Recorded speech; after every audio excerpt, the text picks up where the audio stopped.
चलिए आज आप लोगों के बीच फिजिकल ज्योग्राफी का चैप्टर रख रहे हैं। लैटिट्यूड अक्षांश रेखा। तो जैसा कि आप लोग जानते हैं कि फिजिकल ज्योग्राफी के में प्रकृति द्वारा जितने भी प्राकृतिक वस्तु है उसके बारे में हम लोग जानते हैं। तो जिसमें स्थल मंडल, जल मंडल, वायुमंडल और जैव मंडल। जैव मंडल के बारे में हम लोग बायोलॉजी में पढ़ते हैं। तो चलिए शुरू करते हैं। जैसे ये हमारी पृथ्वी है, तो सबसे पहले हम आकार से शुरू करते हैं। तो कैसा है हमारा पृथ्वी का आकार? जैसा कि हम लोग बचपन से देखते हुए आ रहे हैं कि बचपन में हम लोग पढ़ते हैं कि पृथ्वी का आकार गोल है।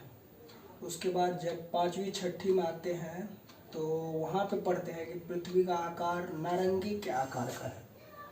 ठीक है, और वही हम लोग बचपन से अभी तक रटते हुए आ रहे हैं।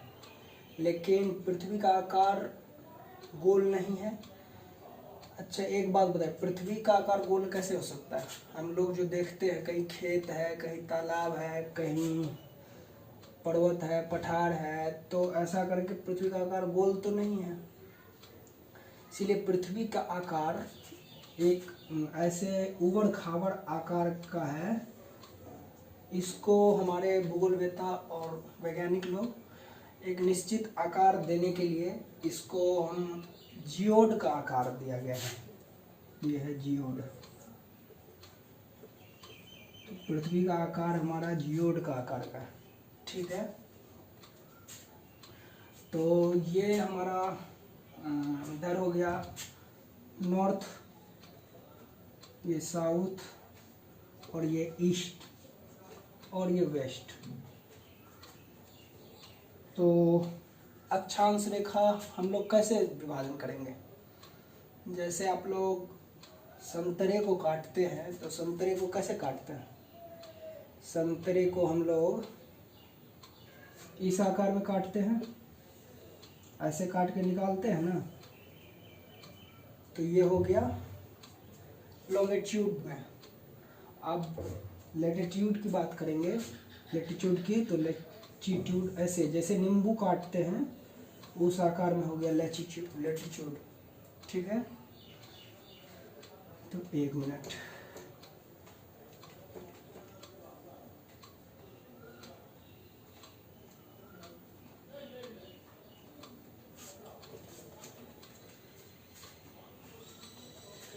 तो हमारा ये क्या है? ये पृथ्वी है। ठीक है, इसको हम दो भाग में बांट देते हैं। तो मान लीजिए इसको हम क्या कहते हैं? इसको हम क्या कहते हैं? गोलार्ध कहते हैं। गोलार्ध कहते हैं।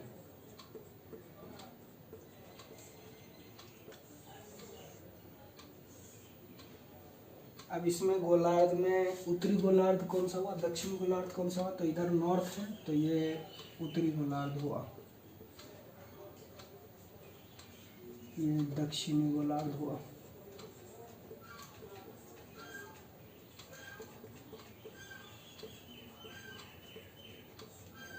ठीक है, अब हम शुरू करते हैं। जैसे समझ गए आप लोग।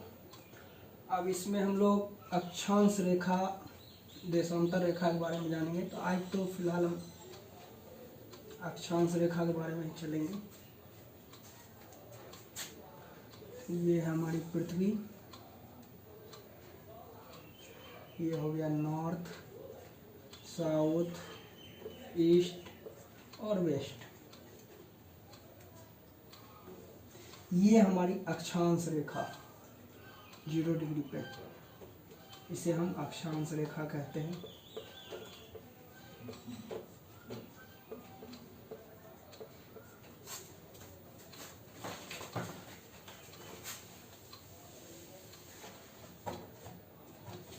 इसे हम इक्वेटर भी कहते हैं।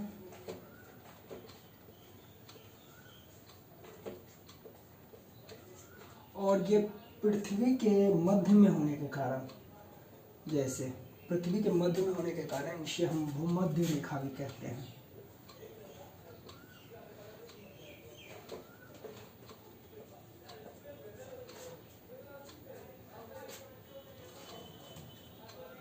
ये इसे हम केंद्र मान लिया।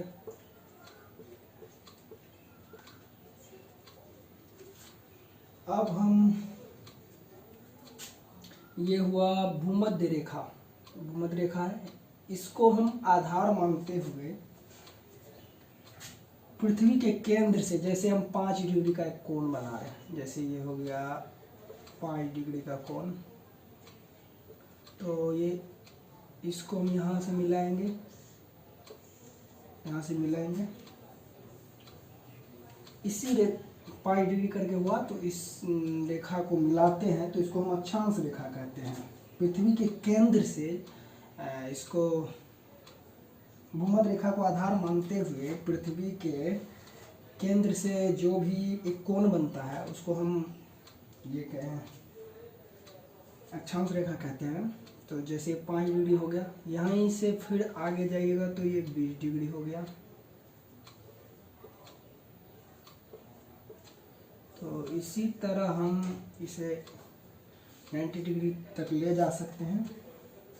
ठीक है, अक्षांश रेखा यह एक कोणीय दूरी है।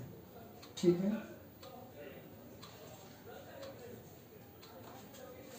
एक मिनट,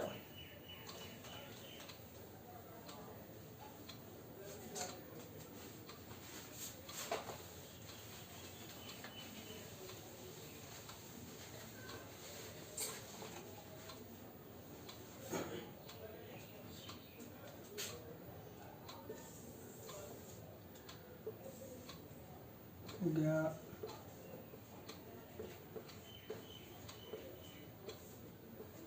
विषुवत रेखा। अब यहाँ से हम नॉर्थ की साइड है, नॉर्थ है और ये साउथ है, 90 डिग्री तक जा सकते हैं। जैसे 1 डिग्री हो गया, 5 डिग्री हो गया, 2 डिग्री हो गया, 50 डिग्री हो गया, 60 डिग्री हो गया, करके हम 60 डिग्री नॉर्थ हुआ ये, तो इस सब में नॉर्थ डालना है। और इधर हम दक्षिण की ओर जाएंगे तो इधर हम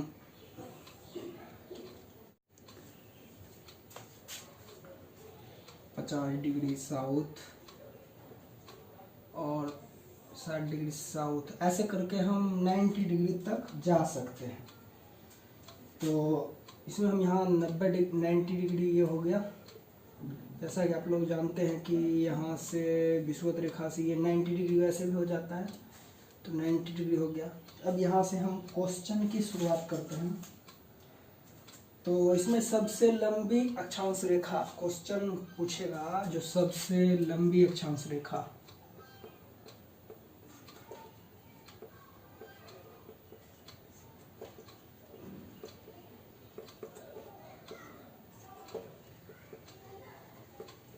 इसमें सबसे लंबी अक्षांश रेखा जो है कौन सा होगा? सबसे लंबी अक्षांश रेखा मेरा ये 0 डिग्री हुआ ना, ये 0 डिग्री होगा, अब विषुवत रेखा होगा।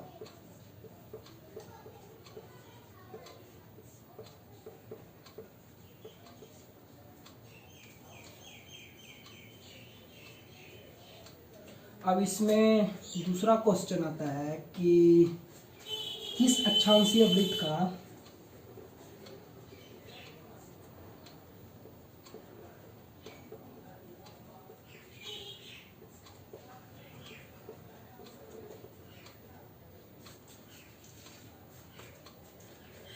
की त्रिज्या सबसे लंबी है।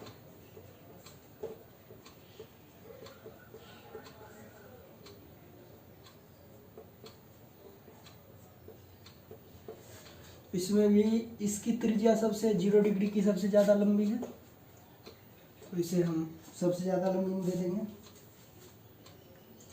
और जैसे जैसे हम विषुवत रेखा से मान लीजिए ये 60 डिग्री की तरफ गए तो हमारी त्रिज्या घटती जा रही है, उसकी तुलना में हम 50 डिग्री पे गए तो ज़्यादा चौड़ी है। तो हम जैसे जैसे ये ध्रुव की ओर जाएंगे तो हमारी अक्षांशीय त्रिज्या, वृत्त की त्रिज्या घटती जा रही है। ठीक है,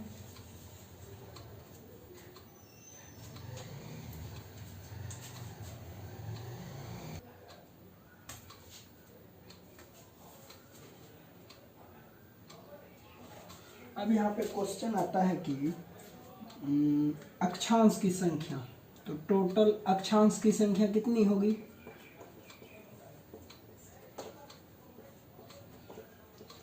टोटल अक्षांश की संख्या इधर कितना 0 से 90, तो यहाँ 90 डिग्री 90 नॉर्थ हो गया, प्लस उतना ही 90 साउथ में होगा। ठीक है, 90 साउथ हो गया। उसके बाद ये एक विषुवत रेखा प्लस एक विषुवत रेखा हो गया, तो कितना हुआ अक्षांश की संख्या? 181 हो गया। टोटल 181 हो गया अक्षांश की संख्या, टोटल 181। जबकि अब यहाँ पे अक्षांशीय वृत्त की संख्या पूछेंगे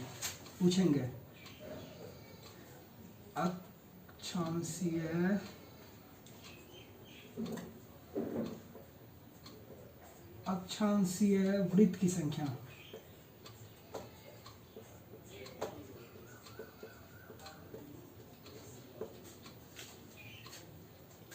तो ये मान लीजिए कितना है टोटल 181 है।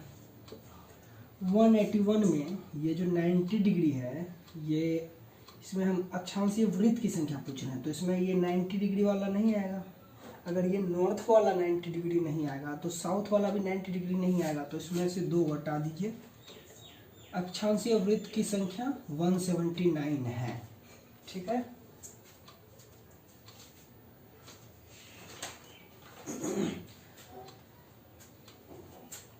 ये 90 डिग्री जो है ये वृत्त है।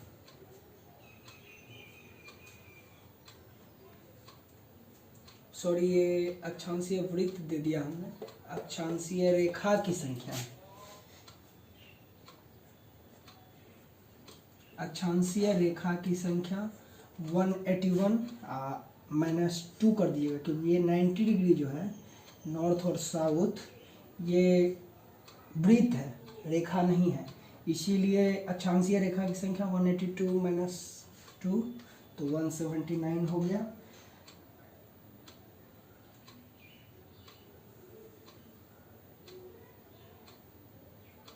अक्षांश रेखा एक कोण है, जैसे ये कोण है। ठीक है, समान कोण से कोण को मिलाने वाली रेखा अक्षांश रेखा है। ये तो हमको पहले बता चुके हैं। जो ये एक कोण है, कोण को समान कोण से समान कोण को मिलाने वाली रेखा को हम अक्षांश रेखा कहते हैं। सभी अक्षांशीय रेखा एक दूसरे के समानांतर होती है, जितना ये है उतना भी ये है, ऐसे करके टोटल 2 अक्षांशों के बीच की दूरी, 2 अक्षांश की बीच की दूरी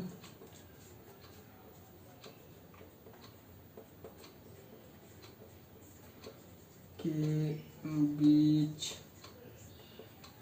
की दूरी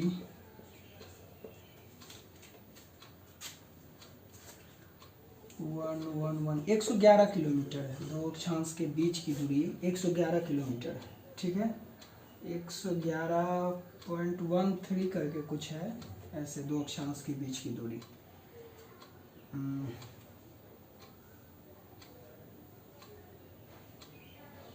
अक्षांश रेखा की अक्षांश का प्रयोग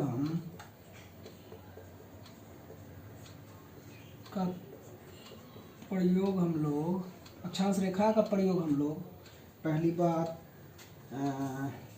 दूरी मापने के लिए करते हैं, और दूसरा तापमान मापने के लिए करते हैं, और तीसरा जलवायु मापने के लिए भी करते हैं।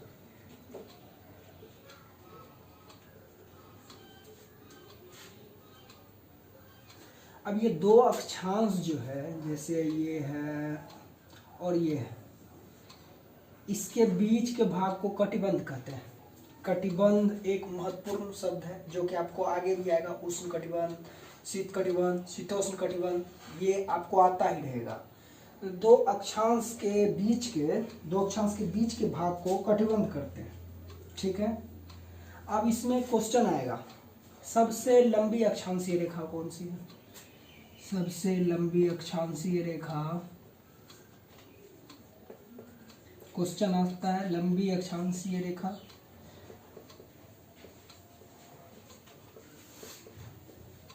और सबसे छोटी अक्षांशीय रेखा। वीडियो में कुछ प्रॉब्लम आ रहा है। सबसे छोटी अक्षांशीय रेखा,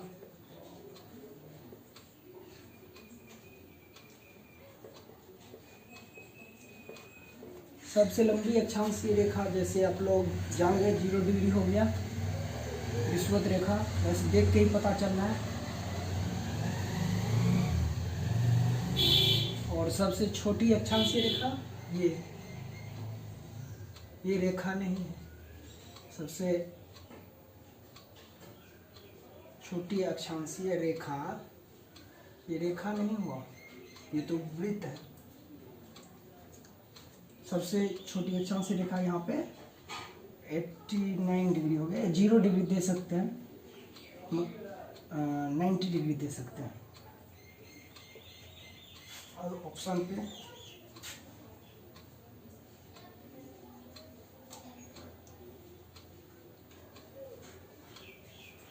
अक्षांश, 1 मिनट अब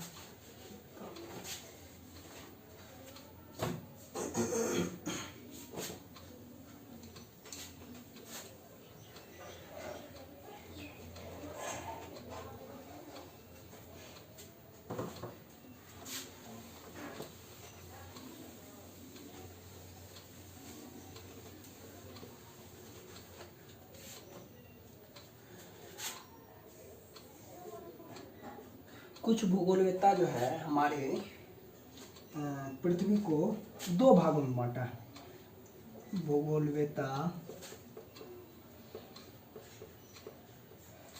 पृथ्वी को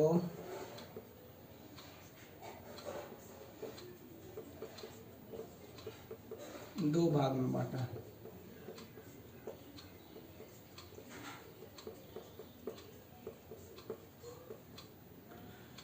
निम्न अक्षांश का क्षेत्र और उच्च अक्षांश का क्षेत्र।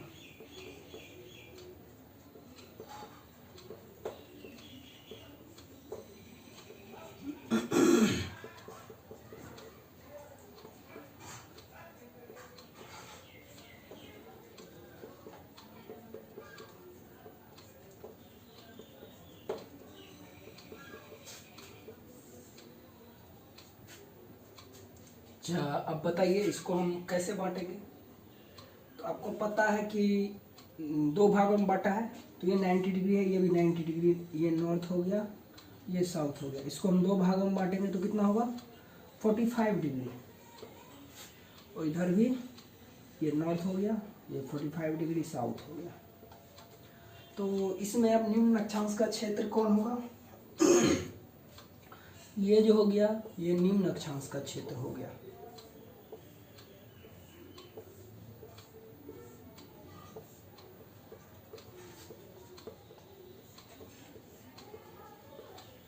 ये 45 डिग्री तक निम्न अक्षांश का क्षेत्र हो गया। इसके बाद ये हो गया उच्च अक्षांश का क्षेत्र हो गया। ये भी उच्च अक्षांश का क्षेत्र हो गया। अब यहाँ पे क्वेश्चन बनता है कि निम्न में से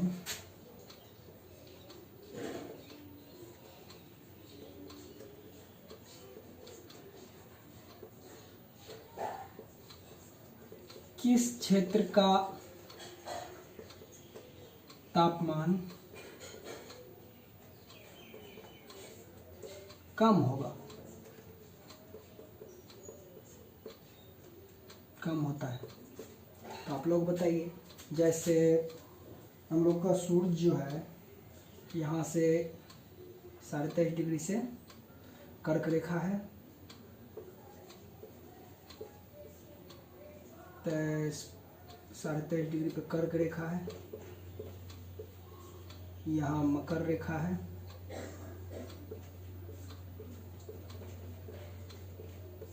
और ये विषुवत रेखा है। ये हम आगे आपको पढ़ाएंगे डीपली, अभी तो ये बेसिक है इन्फॉर्मेशन। तो यहाँ से हमको 23.5 डिग्री हो गया, इसको यहाँ से ले लीजिए, यहाँ पे ले लीजिए। अब सूर्य यहाँ पे कब आएगा, कर्क रेखा पे कब आता है पता है आप लोगों को? 21 जून को कर्क रेखा पे 21 जून को आता है, और मकर रेखा पे 22 दिसंबर को आता है। सूर्य की रोशनी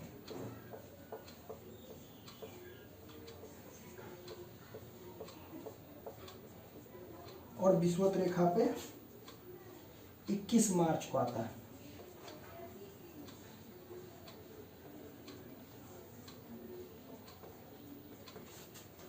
तो ये इसमें आता है निम्न में से किस क्षेत्र का तापमान कम होता है। तो ये आपको पता है कि ये ध्रुव है, ध्रुवीय क्षेत्र सबसे अधिक ठंडा होता है। तो इसमें से निम्न में से किस क्षेत्र का तापमान कम होता है, तो इसमें क्या होगा, उच्च अक्षांश का क्षेत्र में कम होता है ताप। तो इसमें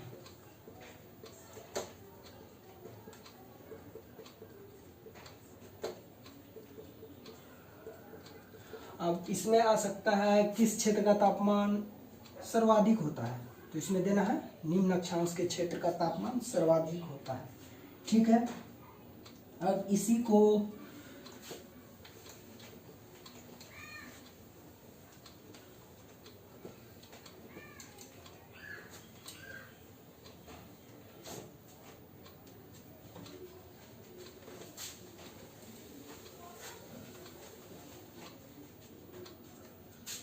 कुछ भूगोलवेत्ता 3 भागों में बांट दिया है,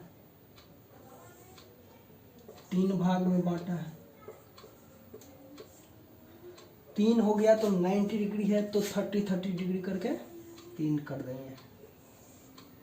ये 30 डिग्री नॉर्थ, 60 डिग्री नॉर्थ और 90 डिग्री नॉर्थ। ये उसी तरह 30 डिग्री साउथ, 60 डिग्री साउथ और 90 डिग्री साउथ। ठीक है, इसमें से ये हो गया निम्न अक्षांश का क्षेत्र, ये भी निम्न हो गया। ये क्या हो गया, मध्य हो गया। ये क्या हो गया, ये भी मध्य हो गया।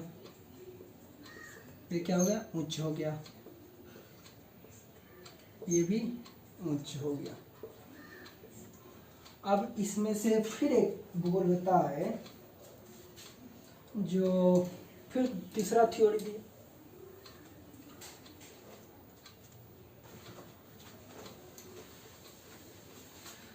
तीसरे भूगोलवेत्ता ने कहा कि पृथ्वी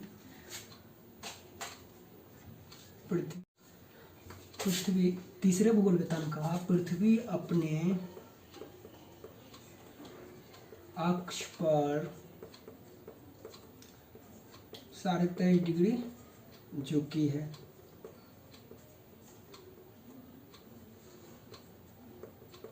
ठीक है, तो इसमें हम इक्वेटर हो गया या विषुवत रेखा कह सकते हैं। इसमें से वो भी 3 भाग में बांटे। तो ये हो गया 23.5 पहली, उसके बाद ये 66.5 डिग्री। मान लीजिए 23.5 डिग्री और 66.5 डिग्री का कॉन्सेप्ट होता है। अब यहाँ पे 23.5 डिग्री अगर हम लेते हैं तो कितना बचता है, 66.5 डिग्री बचता है। वही 66.5 ये नॉर्थ हो गया, 23.5 नॉर्थ, नॉर्थ नहीं सॉरी साउथ, साउथ, और ये 23.5 साउथ हो गया। ठीक है, तो अब इसमें तो आप लोगों को बता चुके हैं, ये हो गया कर्क रेखा हो गया, ये मकर रेखा हो गया, ये इक्वेटर या विषुवत रेखा, इक्वेटर या विषुवत रेखा कह सकते हैं। ठीक है, ये हो गया आर्कटिक रेखा, और ये हो गया अंटार्कटिक, सॉरी 66.5 हो गया, 66.5 ये हो गया अंटार्कटिक रेखा।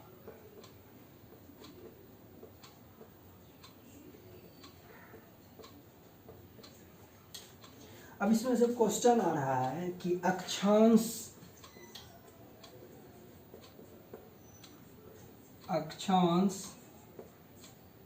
181 कितने हैं? अक्षांश 181 है टोटल, तो इसमें से किसकी गिनती नहीं है? तो जैसा कि हम पढ़ा है, अक्षांश 180 में किसकी गिनती नहीं है?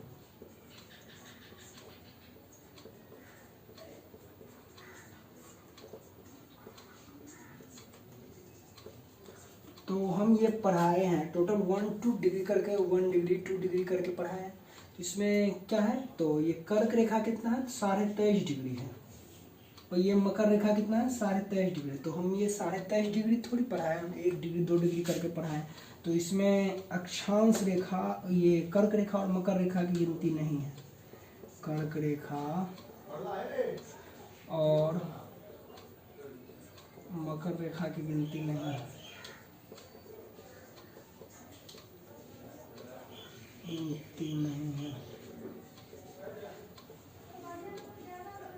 ठीक है, चैनल आपको अच्छा लगे, वीडियो अच्छा लगे तो लाइक और सब्सक्राइब कर दीजिएगा। Thank you.